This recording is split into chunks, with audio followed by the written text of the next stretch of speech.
Hello. अच्छा बेटा, हम बात कर रहे थे कंट्रोल हैजर्ड की ना।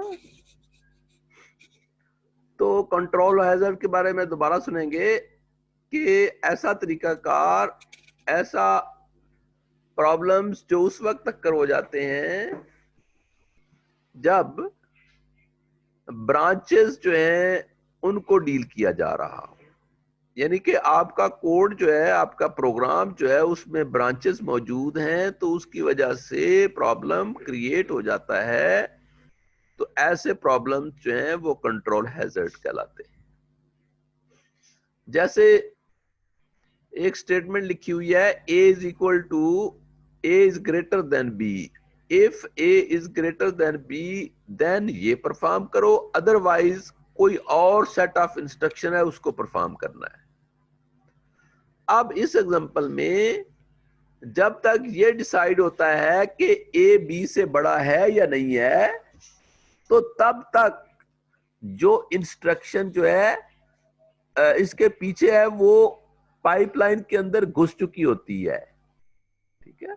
तो अगर कंडीशन रॉन्ग भी हो जाए तो तब भी इंस्ट्रक्शन तो पाइपलाइन के अंदर आ चुकी है, तो एक प्रॉब्लम क्रिएट हो चुका है।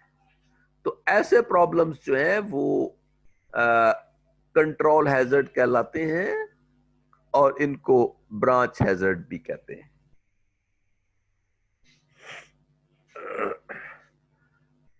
अब ये जो आपके पास कंट्रोल हैजर्ड है, इनको किस तरीके से रिमूव किया जाए, इसके लिए हमारे पास कुछ मेथड्स हैं डीलिंग विद ब्रांचेस, कि हम ब्रांचेस के साथ किस तरीके से ट्रीट करें। तो हमारे पास कुछ मेथड्स हैं जिनको हम यूज करते हैं, जिनमें पहला है मल्टीपल स्ट्रीम्स। मल्टीपल स्ट्रीम ये है, ऐसा तरीकाकार है जिसमें एक से ज्यादा स्ट्रीम्स क्रिएट हो जाती हैं। यानी कि देखें बेटा, अगर हमारे पास एक इंस्ट्रक्शन आती है, वो चली जाती है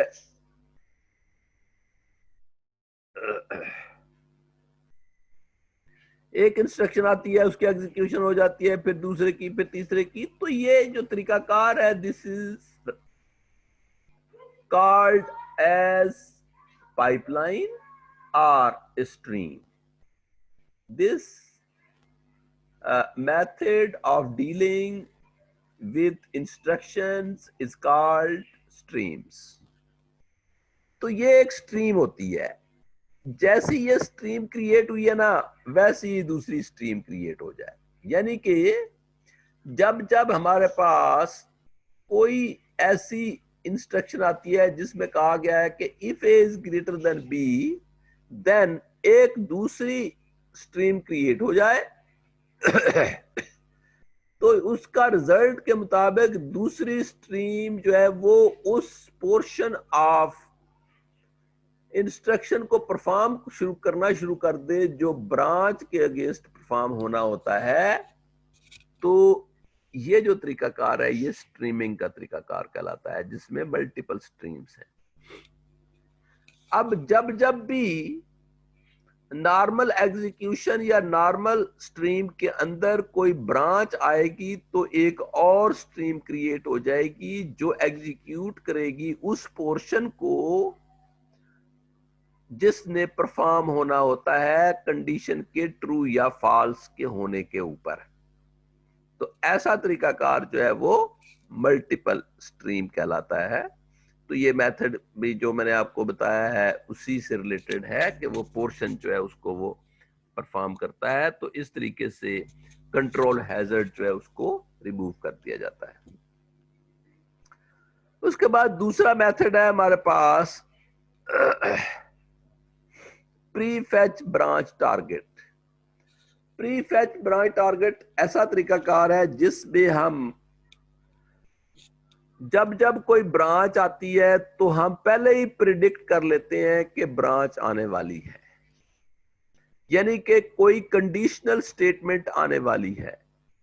और जब कंडीशनल स्टेटमेंट आ जाती है तो हम पहले ही प्रिडिक्ट कर लेते हैं कि जो ए है वो बी से बड़ा है कि नहीं है, ताकि वो वाली ब्रांच जिसने एग्जीक्यूट होना है वही एग्जीक्यूशन के लिए आए, कोई दूसरी ना आ सके।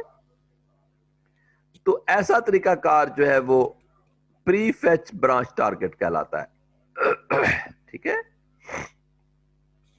दोबारा सुनेंगे बेटा कि प्री फेच ब्रांच टारगेट ऐसा तरीकाकार है जिसमें हम जिस इंस्ट्रक्शन की एग्जीक्यूशन कर रहे होते हैं उससे 2-3 स्टेप आगे चल रहे होते हैं। यानी कि हमने ऐसे वेरिएबल रखे होते हैं जो वो जो जिस इंस्ट्रक्शन की हम एग्जीक्यूशन कर रहे होते हैं उसके साथ आगे आगे चल रहे होते हैं।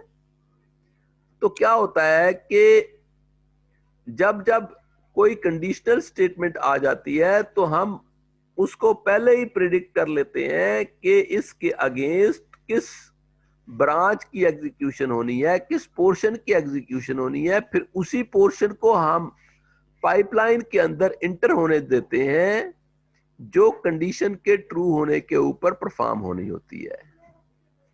तो ऐसा तरीकाकार जो है वो प्री फेच ब्रांच टारगेट कहलाता है। उसके बाद नेक्स्ट है लूप बफर। लूप बफर जो है ऐसा तरीकाकार है जिसमें एक वेरी हाई स्पीड मेमोरी जो है उसको इंप्लॉय कर लिया जाता है, उसको यूज कर लिया जाता है और वो स्पेसिफिक लूप्स को हैंडल करने के लिए यूज की जाती है। यानी कि हमारी पाइपलाइन के अंदर अगर कोई ब्रांच आ जाती है या हम देखते हैं कि ब्रांच जो है कंडीशन ट्रू होने के ऊपर परफॉर्म की जाएगी, तो उस ब्रांच को डील करने के लिए हमने एक very high speed memory use कर ली अलहदा से, जिसका फंक्शन अब यही है कि वो इस ब्रांच को मेंटेन करेगा। तो नॉर्मल एग्जीक्यूशन जो है वो तो पाइपलाइन के थ्रू होगी, लेकिन जो ही ब्रांच आएगी तो वो ट्रांसफर कर दी जाएगी उस मेमोरी की तरफ और हमारी जो पाइपलाइन है उसको कोई प्रॉब्लम नहीं होगा। पाइपलाइन में उसी सीक्वेंस के हिसाब से इंस्ट्रक्शंस आएंगी जिस के हिसाब से वो चल रहा होता है, लेकिन जो ही ब्रांच आती है तो उसमें उस ब्रांच को उस पाइपलाइन में हैंडल करने की बजाय एक अलहदा से मेमोरी इंप्लॉय कर ली, that is very high speed memory. तो ये तरीकाकार जो है ये लूप बफर कहलाता है। क्यों भाई, काफी है बेटा आज के लिए?